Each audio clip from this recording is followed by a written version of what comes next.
10 ఏళ్లుగా దోపిడీ చేసిన వారిని గెలిపించవద్దని, స్వచ్ఛందంగా తనను గెలిపించేందుకు ముందుకు వస్తున్నారని ఇండిపెండెంట్గా పోటీ చేయబోతున్న పసుపులేటి సుధాకర్ అన్నారు. ఆయనకు అల్లూరులో 200 మంది సాధారణంగా స్వాగతం పలికి ఆహ్వానం పలికారు. ఆయన తరఫున ప్రచారం చేసేందుకు సిద్ధమన్నారు. ఆయనకు ఓట్లేసేందుకు సిద్ధపడి ఆయన సమక్షంలో ఆయన కార్యకర్తలుగా చేరిపోయారు. ఈ సందర్భంగా ఆయన మాట్లాడుతూ దేశంలోనే ఒక మోడల్ నియోజకవర్గంగా కావలికి మేనిఫెస్టో తయారు చేస్తానని ఆయన పేర్కొన్నారు.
हमारा जितना हो सकता है उतना आपको तो फुल हमारी तरफ से मदद है।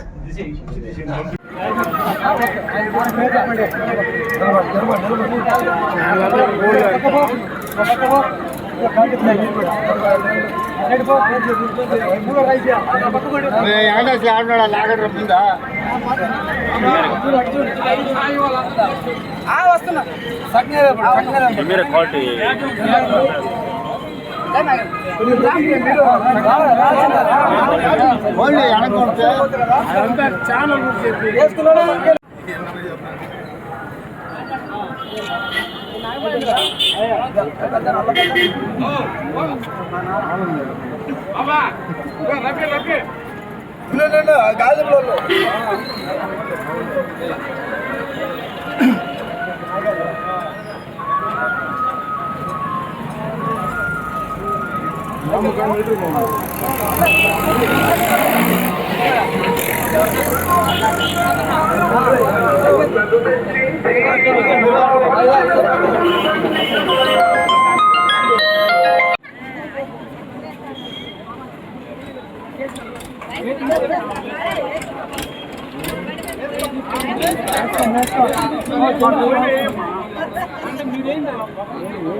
పోయి అక్కడ జరప ఏడుకు వచ్చి ఏడు చెట్లు పంపి ముందుకి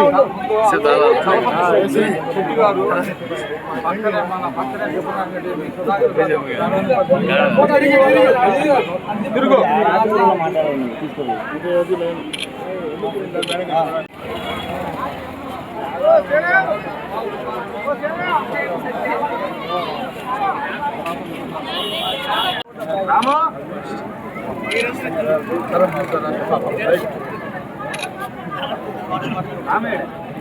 ఒక పిలుపుగానే ఒక్క రోజులో భారీ పండుగ సభ ఏర్పాటు చేశారు. ఆ రోజు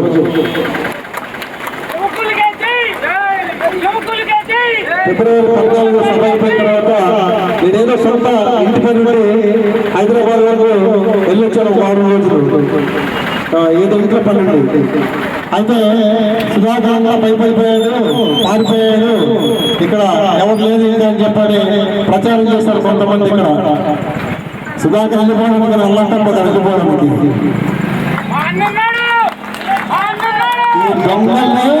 ఈ దొంగల్ని పాటల్లో తొక్కి మనం గెలుస్తున్నాం ఖచ్చితంగా.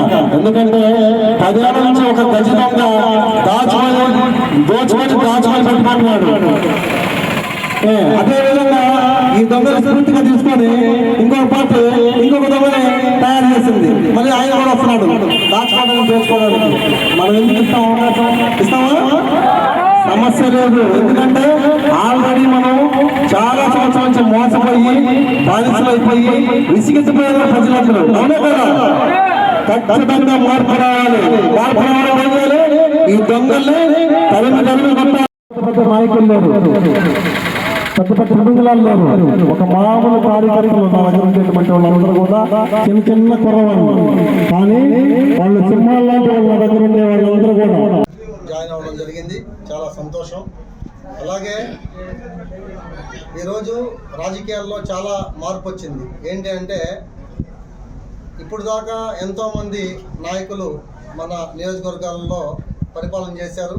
వారు అంతా దాచుకోవడం తప్ప ఇప్పటివరకు ప్రజలకు ఏమీ చేసింది లేదని చెప్పని ప్రజలు నిర్ణయించుకొని ఈరోజు నేను ఇండిపెండెంట్గా నిలబడితే కూడా చాలామంది తండోపతండాలుగా వచ్చి నాకు సహకరించి మనం గెలుపుకి పనిచేస్తూ ఉన్నారు. వారందరూ కూడా ధన్యవాదాలు తెలియజేస్తున్నాను.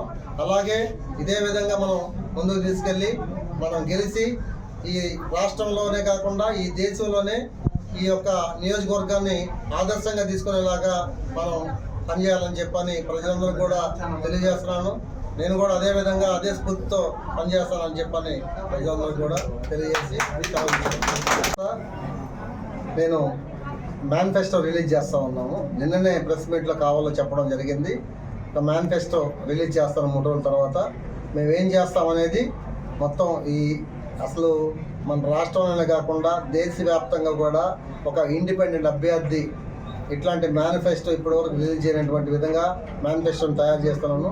అతి తొందరలో 3 రోజుల్లో మేనిఫెస్టో రిలీజ్ చేసి మేము తెలియజేస్తాం.